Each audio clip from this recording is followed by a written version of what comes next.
पड़ते हैं। बिल्कुल ठीक है, इससे ज्यादा प्रूफ और क्या हो सकता है। मैं शोएब सिद्दीकी जी के पास चली जाती हूँ। शोएब सिद्दीकी जी, देखिए भारतीय जनता पार्टी साफ तौर पर ये कह रही है कि जो टूटा है उसे ही खड़ा करने का हम काम कर रहे हैं।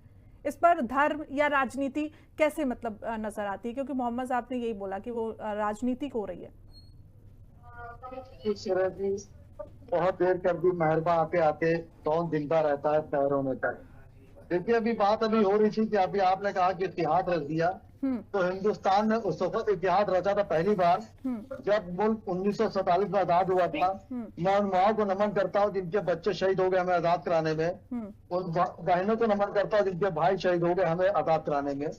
और जहां तक अभी आपने बात करी सोमनाथ मंदिर की, जाहिर सी बात अभी आप देखिए मुल्क वजीर आजम का वहाँ लाइव डिबेट चल रही थी, आपने दिखाया भी उनके बयान को। उन्होंने कहीं किसी समुदाय का नाम नहीं लिया, उन्होंने एक बात कही, इस तरह के पर्व मनाना चाहिए।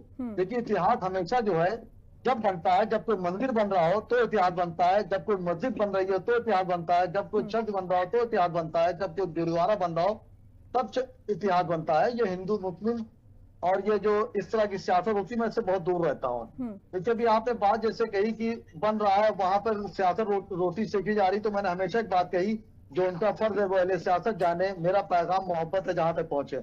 अगर मंदिर बन रहा है बिल्कुल बने, जाहिर सी बात है हिंदुस्तान में मंदिर नहीं बनेगा तो क्या बनेगा। लेकिन मैं ये कहता हूँ कि जब मस्जिद बने तो भी मैं हिंदू भाइयों से गुजारिश करता हूँ, मेरे आम हिंदू भाई मस्जिद में लब्बैक कहते हैं, तो चंदा देते हैं, दौड़भाग करते हैं, लेकिन चंद सियासी लोग आते हैं तो फिर रोटियां सेकने के लिए तरह तरह की बातें कर देते हैं। या अगर चर्च बन रहा है तो हमारी आपकी जिम्मेदारी है कि उसमें हम आप लगन पे काम करें, क्योंकि देखिए धर्म स्थल जितने भी होते हैं वो किसी भी समुदाय के हो, अगर वो बनते हैं तो वो अच्छे काम के लिए बनते हैं। तो उसमें किसी, मैं समझता हूँ कोई आम जो हिंदुस्तानी होता है श्रेया जी, उसको मैं समझता हूँ इनकार नहीं है, लेकिन सियासी लोग चंद लोग होते हैं वो अपनी रोटियां सेकने के लिए इस पे मंदिराम पर आ जाते हैं। आप बताइए, मैं चैलेंज के साथ कह रहा हूँ कि एक भी मुसलमान आप हिंदुस्तान में बता दिए जो सोमनाथ का जो मंदिर भव्य मंदिर बना है उस पर किसी ने टिप्पणी करी और सियासी लीडर छोड़ दे। क्योंकि होता क्या है कि हमेशा एक चीज श्रेया जी रहती है कि जंग मोहब्बत में हर चीज जायज होती है, इसी तरह इलेक्शन में भी हर चीज जायज होती है। लोग सत्ता पाने के लिए तमाम लोगों ने एक दूसरे गर्दनें उतार दी, सीट पाने के लिए आदमी हर तरह की बातें करता है। सोमनाथ का मंदिर भव्य मंदिर बन रहा है, हमारे प्रधानमंत्री वहां पर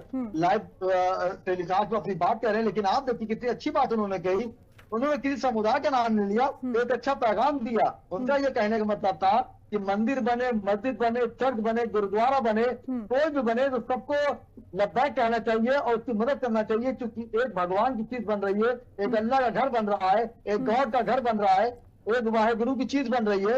लेकिन हम देखते हैं हिंदुस्तान में चंद सालों से हिंदू मुस्लिम बहुत तेजी चल रहा है और दो फाटों बांटने की कोशिश करी जा रही है। तो मैंने हमेशा एक बात श्रेया जी कही कि हिंदू दिखाई दे कि मुसलमान दिखाई दे, आंखें तरस रही कि इंसान दिखाई दे, तो मेरी गुजारिश रहेगी कि इस पर रोटियां ना सेकी जाए। जाहिर सी बात है मुझे कोई आपत्ति नहीं, मैं खुश हूँ सोमनाथ मंदिर बन रहा है, लेकिन जब मस्जिद ही बने तो मैं वैसे ही चाहता हूँ कि श्रेया जी एक डिबेट करें, जब चर्च बने तो भी श्रेया जी एक डिबेट करें, जब गुरुद्वारा बने तो भी श्रेया जी डिबेट करें, क्योंकि ये जो मुल्क है गंगा जमनी की तहजीब है और ये संविधान जो हमारा जब बना था तो संविधान में सबको राइट था अपने मजहब से जीने के लिए, अपने तरह से जीने के लिए। तो जब किसी दूसरे मजहब की बात आए तो उसके कोई इस तरह की आफत ना करे कि उस समुदाय को ठेस पहुंचने की कोशिश करी जाए। तो मेरी गुजारिश पूरे हिंदुस्तान के मुल्कों से रहेगी और खासकर मैं मुसलमानों से अपने एक शेर जरूर कहना चाहूंगा कि एक आरजू नहीं हर आरजू तो ये है लाकर जरा सिर्फ दो खाके वतन कफन में। तो मैं अपने मुंह से मोहब्बत करता हूँ, मुझे सोमनाथ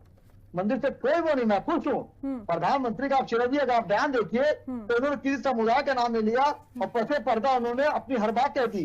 लेकिन हम आप क्या करते हैं, प्रधानमंत्री मुख्यमंत्री खुश करने के लिए डायरेक्ट एक समुदाय को टारगेट कर देते हैं। मैं उनके बयान को लब्बैक कर रहा हूं, मैं बहुत खुश हूँ। और प्रधानमंत्री श्रेया जी जब 2014 में मुल्क के वजीर आजम बने थे तो उन्होंने दिल्ली के मंदिर आम पर से बात कही थी कि मुझे मुसलमानों ने भी वोट दिया तब मैं मुल्क का वजीर आजम बना हूं। लेकिन उसके बाद आप देखिए कम नेता लोग होते हैं, हर समुदाय में होते हैं, हर कास्ट में लोग होते हैं कि रोटियां सेकने के लिए या मुल्क के वजीर आजम को खुश करने के लिए इस तरह की बातें करते हैं। तो मैं चाहता हूँ कि इस तरह की बातें ना की जाए और जाहिर सी बात किसी भी समुदाय का कोई भी धर्म स्थल बने, मस्जिद बने, मंदिर बने, चर्च बने, गुरुद्वारा बने, तो सब उस तरह लब्बैक है और किसी तरह की कोई इस तरह की इस मुल्क में कोई बात ना हो।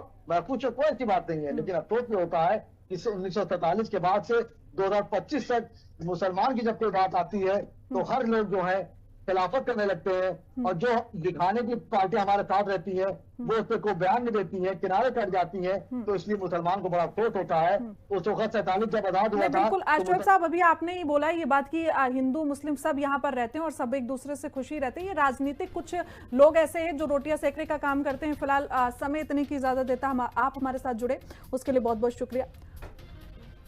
तो आज की तस्वीरें बस यही